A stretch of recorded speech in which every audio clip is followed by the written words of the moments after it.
በስመ አብ ወወልድ ወመንፈስ ቅዱስ አሃዱ አምላክ አሜን። የምንማርበት የትምህርታችን ርዕስ ሌላ ኢየሱስ፣ ልዩ መንፈስ፣ ልዩ ወንጌል የሚሉ ሶስት ቃላት አሉ።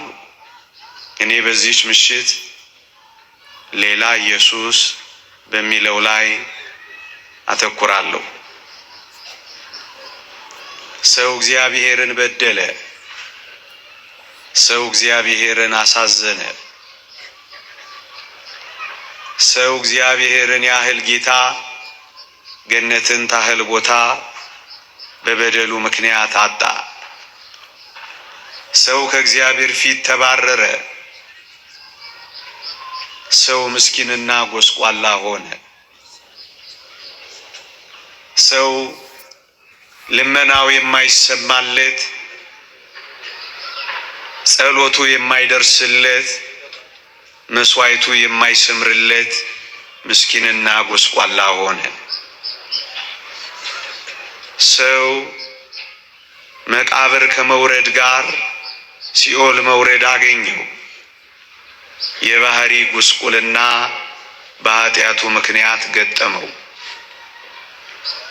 ሰው በዚህ በደል ምክንያት የሚወደውን ማድረግ የማይችል፣ የማይወደውን ግን የሚያደርግ ምንኛ ምስኪን ሆነ መሰላችሁ።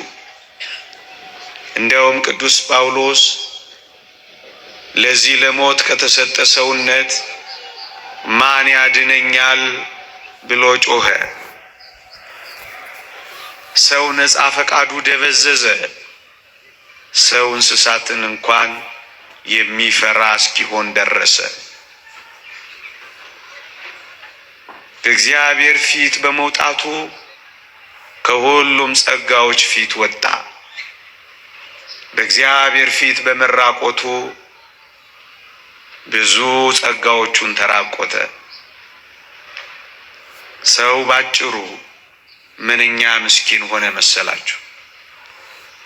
ይሄን ውድቀቱን የተረዳው ሰው፣ ይሄን ጉድለቱን የተረዳው ሰው አንድ ነገር አደረገ። እንዲህ አለ፣ እጅህን ልከህ አድነኝ ብሎ ጮኸ። እንደውም ሰማያትን ቀደ ብትወርድ ምን ነው ብሎ ተመኘ። እግዚአብሔር በበደል ላይ ይቀጣል። በደለኞች ሲመለሱ ደግሞ በምህረት ይቀበላል። ልብ በሉ፣ በኃጢአቱ ምክንያት ሰውን ቀጣው። ግን ደግሞ ሰው ተጸጸተና እባክህ መልሰኝ ብሎ ለመነው። እግዚአብሔር መሐሪ ነው። እግዚአብሔር ደግሞ ተቆጪ ነው። እግዚአብሔር ፈራጅ ነው። እግዚአብሔር ደግሞ ይቅር ባይ ነው። ስለዚህ ሰው መልሰኝ ብሎ ባለቀሰ ጊዜ እግዚአብሔር ይመልሰው ዘንድ ወደደ። መዓቱን አምጥቶበት ነበረ። ይቅርታውን ሲጠይቀው ደግሞ በምህረቱ ሊጎበኘው ወደደ። ታዲያ እግዚአብሔር አሁን ምን ያድርግ? ሞትን ፈርዶበታል። ሲኦል እንዲገባ አድርጎታል። ግን ደግሞ አሁን ሰው እባክህ ታረቀኝ ብሎ ደጅ መጥናት ይዟል። ታዲያ እግዚአብሔር ምን ያድርግ?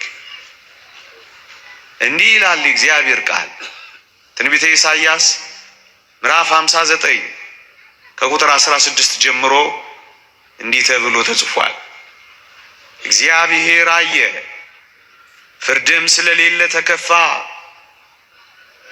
ሰውም እንደሌለ አየ፣ አዘነ፣ ወደ እርሱ የሚማልድ እንደሌለ ተመለከተ ይላል። ልድገመው። እግዚአብሔርም አየ፣ ፍርድም እንደሌለ ተመለከተ፣ ሰውም እንደሌለ አየ፣ ወደ እርሱም የሚማልድ እንደሌለ ተረዳ፣ ተደነቀ ይላል። እግዚአብሔር ምድርን አያት። ሰውን የሚያድነው ከሰው ወገን ያለ እንደሆነ እግዚአብሔር ሰው ፈለገ። ግን ምን ይላል? ሰውን የሚያድነው ሰው የለም አለ። ሰውን የሚቤዠው ሰው የለም አለ።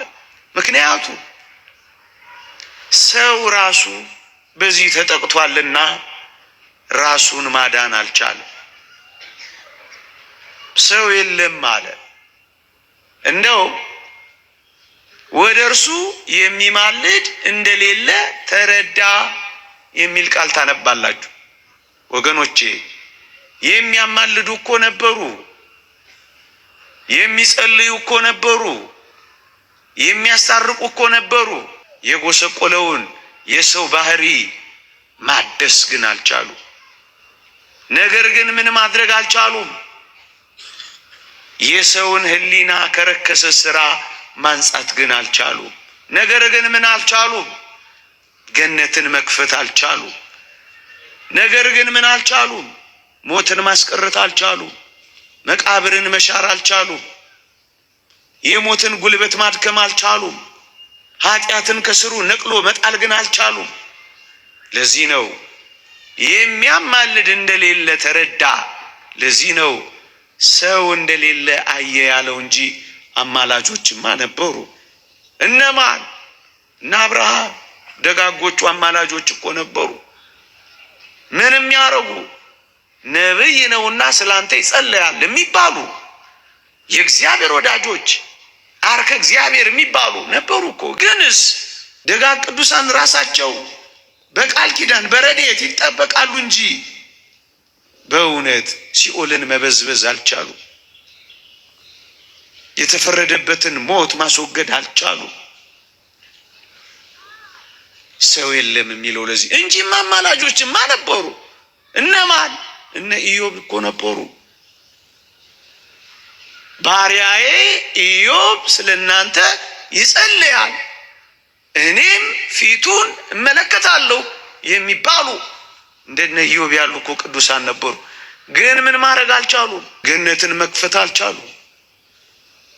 ሊቃነ ካህናት የኦሪት እኮ ሊቃነ ካህናት ነበሩ። ምንም ያረጉ ዕለት ዕለት መስዋዕት እየሰዉ ቅድመ እግዚአብሔር የሚቆሙ የሕዝቡን ስርየት የሚጠይቁ ግንስ አሁን ያልኳችሁን ሁሉ ማድረግ ስላልቻሉ ምን አለ? ሰው የለም። ምን አለ? የሚያማልድ የለም አለ እንጂ ነበሩ እኮ። ግን ይሄን ማድረግ ስላልቻሉ ነው ይሄን ያለው።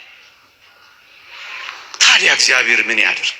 ሰው ከሌለ እግዚአብሔር ታዲያ ምን ያድርግ? በምን መልኩ ማረኝ ያለውን ሰው ይማረው? በምን መልኩ ይቅር በለኝ ያለውን ሰው ይቅር ይበለው? እንዲህ ይላል። ደግሜ ላንብብላችሁ። እግዚአብሔርም አየ፣ ፍርድም ስለሌለ ተከፋ፣ ሰውም እንደሌለ አየ፣ ወደ እርሱ የሚማልድ እንደሌለ ተረዳ፣ ተደነቀም ካለ በኋላ አንድ አስደናቂ ቃል ያስከትላል። ቀደም የሰጧችሁ ጥቅስ ምን ይላል? ክንዱን ሰደደው ጽድቁም አገዘው ይላል። ታዲያ ምን ያድርግ? የራቀውን የሰው ልጅ የሚያቀርብበት ክንዱ ኢየሱስ ክርስቶስን ውረድ፣ ተወለድ፣ ሞት፣ ተሰቀል፣ አድን ብሎ ላከው። የቀረበውን ዲያብሎስን የሚያርቅበት ክንዱን ኢየሱስ ክርስቶስን ዲያብሎስን ያሳፍረው ዘንድ፣ ሞትንም ይሽረው ዘንድ፣ መቃብርንም ይረግጠው ዘንድ፣ ኃጢአትንም ይደመስስ ዘንድ ክንዱን ላከው። ክንዱን ላከው። ታዲያ ምን አደረገ? ልጁ መጣ። ሰው ሲያጣ ራሱ መጣ። ወደ ላይ የሚወስደን ስናጣ ወደ ታች መጣ። የእግዚአብሔር ልጅነታችንን ብናጣ የሰው ልጅ ራሱ ሆኖ መጣ።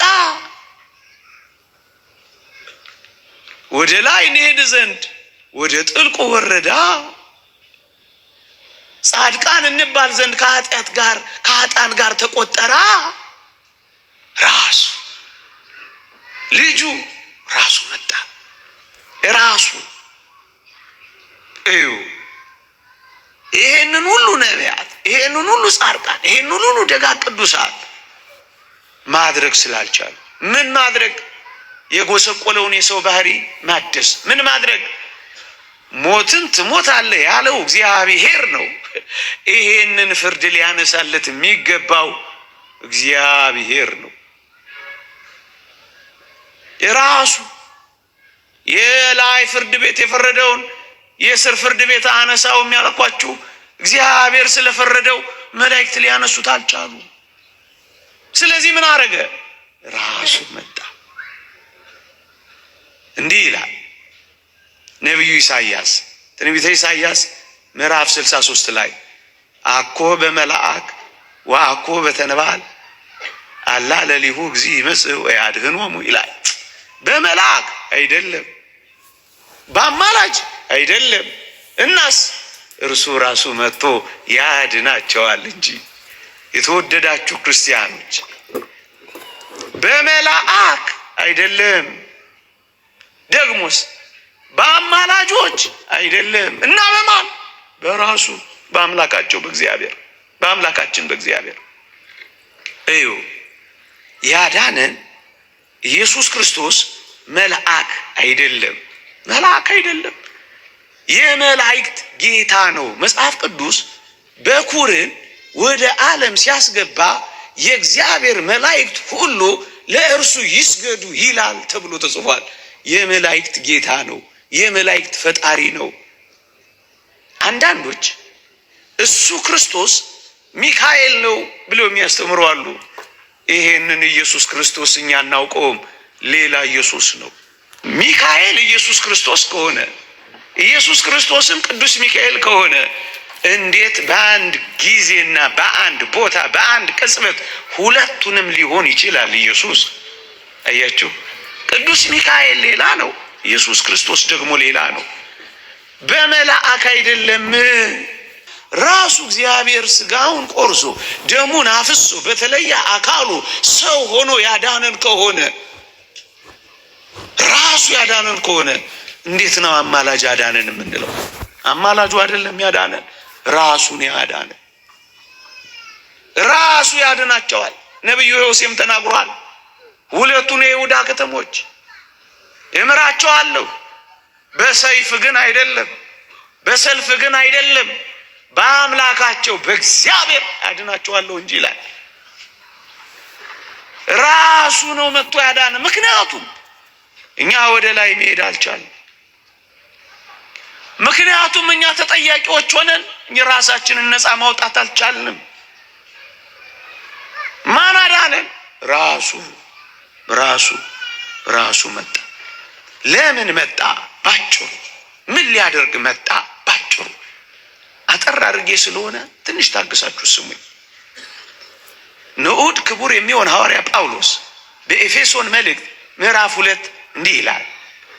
ለምን መጣ ታዲያ? ክርስቶስ ለምን መጣ? የመጣበትን ምክንያት ተነጋግረናል። ለምን ራሱ እንደመጣ አይተናል። የመጣበት ምክንያትስ ምንድነው? 4 ነጥቦችን፣ በርካታ ነጥቦች ቢኖሩም 4 ነጥቦችን ግን ቅዱስ ጳውሎስ በግልጽ ያስቀምጣል። አንደኛ ሰላምን ያደርግ ዘንድ። ምክንያቱም ጸብ ነበራ። ትንቢተ ኢሳይያስ ምዕራፍ 59 ስትመለከቱ የጸብ ግድግዳ እንደነበረ ይገልጽልናል። ፊታችሁን እንዳያይ በደላችሁ ከልሎታል ይላል። ድምፃችሁን እንዳይሰማ በደላችሁ ጆሮን ከልሎታል ይላል። የጸብ ግድግዳ ነበረ። እሱን ሰላም ያደርግ ዘንድ መጣ ይላል። አንድ። ሁለተኛ ሰላምን ያደርግ ዘንድ ጥልን የሚገድል ዘንድ ይላል። ሰላምን የሚያደርገው ጥልን ገሎ ስለሆነ በመስቀሉ በቤዛነቱ ጥልን ይገድል ዘንድ መጣ ይላል። ሶስተኛ አንድን አዲስን ሰው በራሱ ይፈጥር ዘንድ መጣ ይላል። ሰላምን ያደርጋል፣ ጥልን በመስቀሉ ይገላል፣ አንድን አዲስን ሰው በራሱ ይፈጥራል። ለማስታረቅ መጣ። እዚህ ጋር ጥያቄ ልጠይቃችሁ። እኔና እናንተ ታርቀናል አልታረቅንም? ጌታችን ሰው በመሆኑ ስጋውን በመቁረሱ ደሙን በማፍሰሱ ቤዛ በመሆኑ ካሳ ሆኖ በመሰጠቱ ራሱን መጠወተ ርዕስ ራሱን በመስጠቱ ታርቀናል አልታረቅንም? ኧረ ጮክ በሉልኝ። ታርቀናል አልታረቅንም? አባት ብለን የምንጮህበትን የልጅነት መንፈስ አግኝተናል አላገኘንም? ገነት ተከፍታልናለች አልተከፈተ? የልጅነት ጸጋን ተሰጥቶናል አልተሰጠንም? ብንጣራ እንሰማለን አንሰማም? ብናንኳኳ ይከፈትልናል አይከፈትልንም? ታርቀናል። ታርቀናል አልታረቅንም? ታርቀናል። እዚህ ጋር አንድ ነጥብ ላስይዛችሁ። ኢየሱስ ክርስቶስ የጀመረው ያልጨረሰው፣ የሞከረው የፎረሸው ምንም እርቅ የለም። ሁሉንም እርቅ አስታርቆን ታርቀናል። አሁን ኢየሱስ ክርስቶስ በሰማይ ሊያስታርቀን ሄዷል ካሉ እሱ ሌላ ኢየሱስ። አሁን በሰማይ ገና ያላስታረቀው ሌላ እርቅ እንዳለ ሁሉ ለማስታረቅ ገብቷል የሚሉን ከሆነ እሱ ሌላ ኢየሱስ ነው። ምክንያቱም እኛ ምን ብለናል? በሞቴ ምን ብለናል? ታርቀናል። ማስረጃ አለን። ግጥም እንዲህ ይላል ሮሜ መልእክት ምዕራፍ 5 ቁጥር 10 በልጁ ሞት ታረቅ። በምን በሞቱ ታረቅ። ታርቀናል። እንግዲህ ያው ታረቅን ካልክ አሁን በምንበድለው በደልስ እንጣላ የለ? አሁን ታዲያስ በምን እንታረቃለን? ክርስቶስ እንደገና ለኛ፣ እንደገና ለኢዮብ፣ እንደገና ለአልማዝ፣ እንደገና ለከበደ የማስታረቅን ስራ ለመስራት ወደ ሰማይ ሄደ የሚሉን ከሆነ ይሄ ሌላ ኢየሱስ ነው። ታዲያ በምን እንታረቃለን? ይሄው ንስሐችን ኃጢአታችንን ይቅር ሊለን ከአመፃችን ሁሉ ሊያነጻን የታመነና ጻድቅ ነው ይላል። ኃጢአታቸውን ይቅር ያላችኋቸው ይቅርላቸዋል፣ ያዛችሁባቸው ተይዞባቸዋል። ይሄው ስልጣንን ከተልእኮ ይሰጣቸው ክህነቱንም መስዋዕቱንም በፍቅር የተቀበለች ይቹት ቤተ ክርስቲያን አሁን በበድልስ የኢየሱስ ክርስቶስ ደም ከኃጢአት ሁሉ ያነጻል ይለናል እንጂስ አሁን ኢየሱስ ክርስቶስ ለማስታረቅ ወደ ሰማይ የሄደ እንዳይመስል። አሁንም በማስታረቅ ስራ ተጠምዶ የሚቆይ እንዳይመስል። አንዳንዶች በዚህ ዘመን ኢየሱስ ሊቀ ካህናችን ስለሆነ አማላጃችን ነው ሲሉ እንሰማለን። ይሄ ሌላ ኢየሱስ ነው። ሊቀ ካህናት ሲል ብትሰማው ዘውትር የሚያገለግል አይምሰልህ። አሁንም የሚያገለግል አይምሰልህ። አሁንም የሚያስታርቅ አይምሰልህ። አሁንም ማሪ ቅርበል የሚል አይምሰልህ። ሊቀ ካህናት ሲል ብትሰማው ዘውትር የሚያገለግል፣ አለበለዚያማ እኮ ፍጡር ሆነ። አንዴ ብቻ ማይሰራ ለዘውትር የሚተጋ ከሆነ ምኑን ፈጣሪ ሆነ? ምኑን የባህሪ አምላክ ሆነ? ምኑን ከኦሪት ሊቃነ ካህናት ተለየ? አንተ ሊቀ ካህናት ሲል ብትሰማው ዘውትር የሚያገለግል አይምሰልህ። አንዴ ይበቃዋል። እሱ ብርቱ ነዋ፣ የባህሪ አምላክ ነዋ። ይቀጥላል። ሊቀ ካህናት ሲል ብትሰማው ዘውትር የሚያገለግል አይምሰልህ ይልና ሰው ሲሆን የሰውነትን ስራ በመስራት ጸንቶ እንዳልኖረ ሰው ነው ክርስቶስ። አሁን በሰማይ ፍጹም ሰው ፍጹም አምላክ ነው። ሰው ነው የምንለው ግን የሰውነትን ስራ በመስራት በሰማይ አይኖርም፣ አይጸናም። ለምን? ሰው ነው፣ አይራብም። እውነት አስብ፣ በሰማይ ይራባል? ሰው ነው፣ የሰውነትን ስራ በመስራት ጸንቶ አይኖርም፣ አይራብም። ሰው ነው፣ አይጠማም። ሰው ነው፣ አይታመምም። ሰው ነው፣ አይደክምም። ሰው ነው፣ አይሞትም። ሰው ሲሆን የሰውነትን ስራ በመስራት ጸንቶ እንዳልኖረ ባገለገለም ጊዜ በማገልገል ስራው ጸንቶ አልኖረም እየሰማችሁኝ ነው? አንድ ጊዜ አገለገለ፣ ከዚያ ግን ተቀመጠ። በማገልገል ስራው፣ በማስታረቅ ስራው፣ በማማለድ ጸንቶ አልኖረም።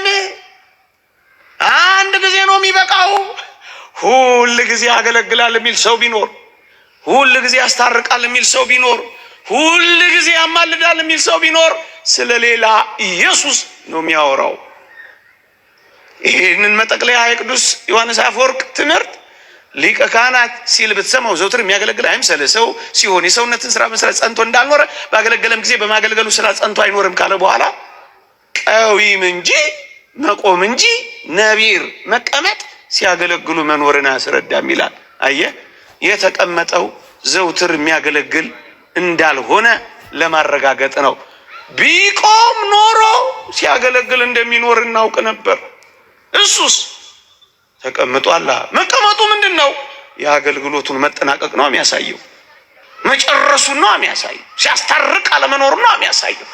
ሲያማልድ አለመኖሩ ነው የሚያሳየው።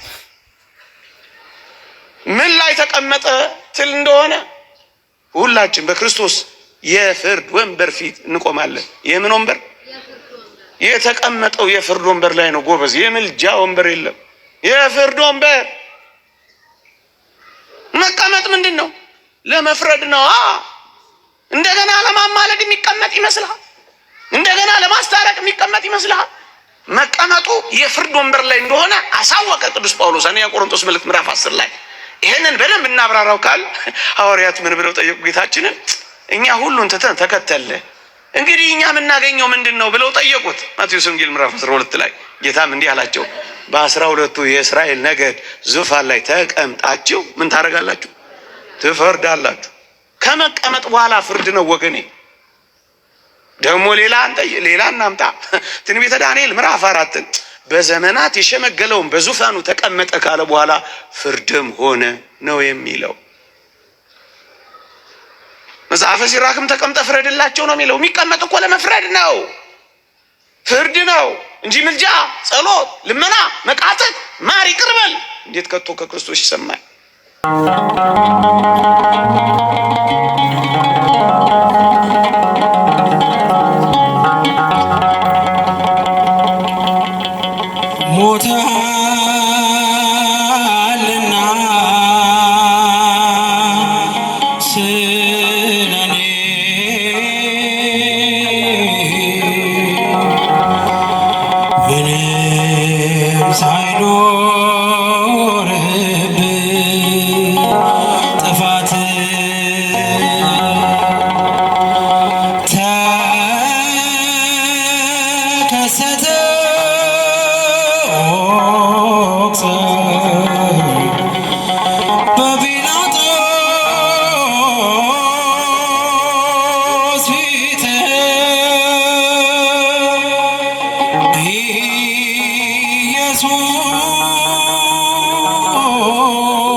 ያሳዝነኛል ሲወራ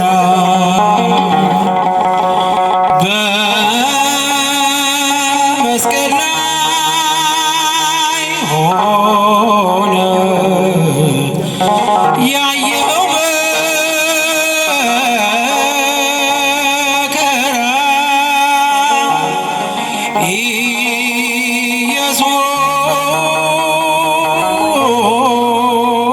ኢየሱስ የሕይወት እንጀራ ስብሐት ለከ ሞተሃልና ስለኔ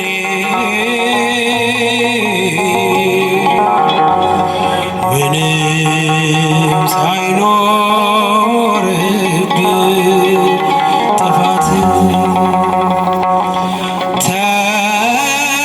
ተከሰተ ኦክሰ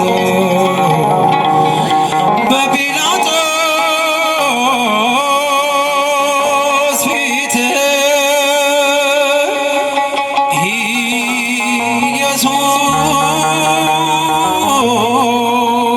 ኢየሱስ አምላከ ምሕረት ስብሐት ለከ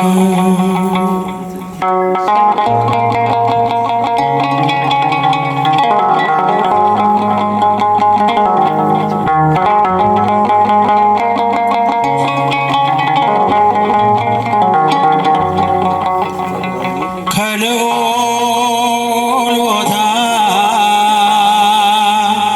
ወርደህ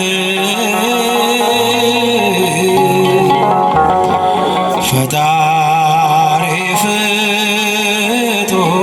ፍጡራን አምላክ ለሰው ልጆች ብለህ ስለ ሰው የሞትክ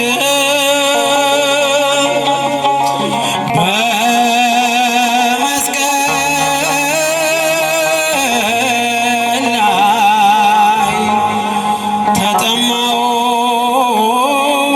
ያልክ ስብሐት ለከ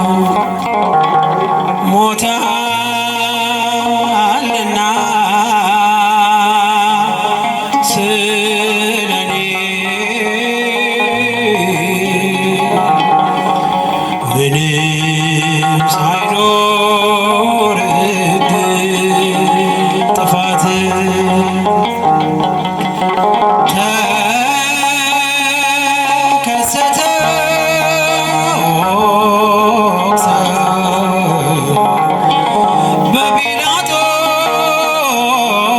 በጲላጦስ ፊት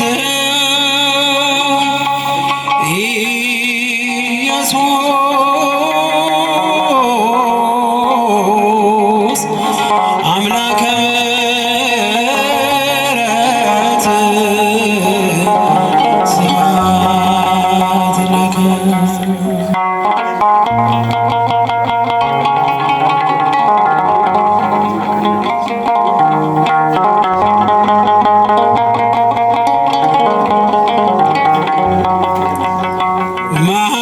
መሐሪው ጌታ አሁን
ሳይኖርበት ጥፋት ተከሰተ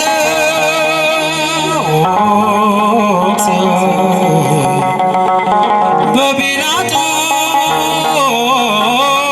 በጲላጦስ ፊት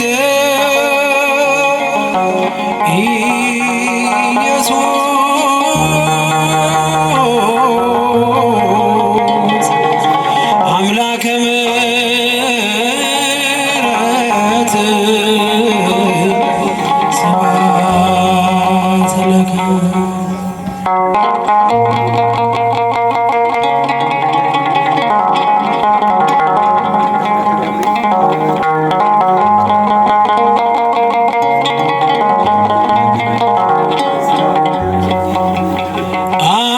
አያምርብኝ ብዘነጋው ታሪኬን ገብርኤል ነው ያስጌጠልኝ ሕይወቴን። አረሳብኝ እርሶ አትርሳብኝ ያልኩትን ለካ ሰምቶ ይኖራል የልጅነት ጸሎቴን። ገብርኤል ያን ሁሉ ዘመን የታገሰኝ ገብርኤል ፍሬ ጠብቆ ያልቆረጠኝ ገብርኤል ቀኔም ቀናዩን ሳልጠራህ ገብርኤል ና ድረስልኝ ሳልልህ ጠብቆ አሳድጎ ከልጅነቴ አባት የሆነ ገብርኤል አባቴ ይለይብኛል ገብርኤል ይለይብኛል በክንፉ ሸፍኖ በቤቱ አሳድጎኛል። ይለይብኛል ገብርኤል ይለይብኛል በክንፉ ሸፍኖ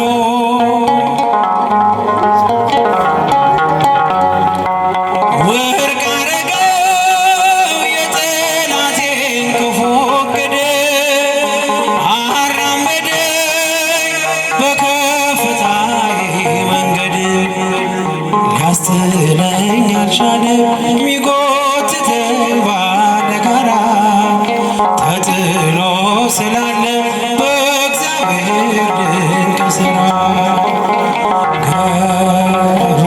ገብርኤል እሳታዊ ነው ነበልባል ገብርኤል ጠላቴ ፊት ይቀልጣል ገብርኤል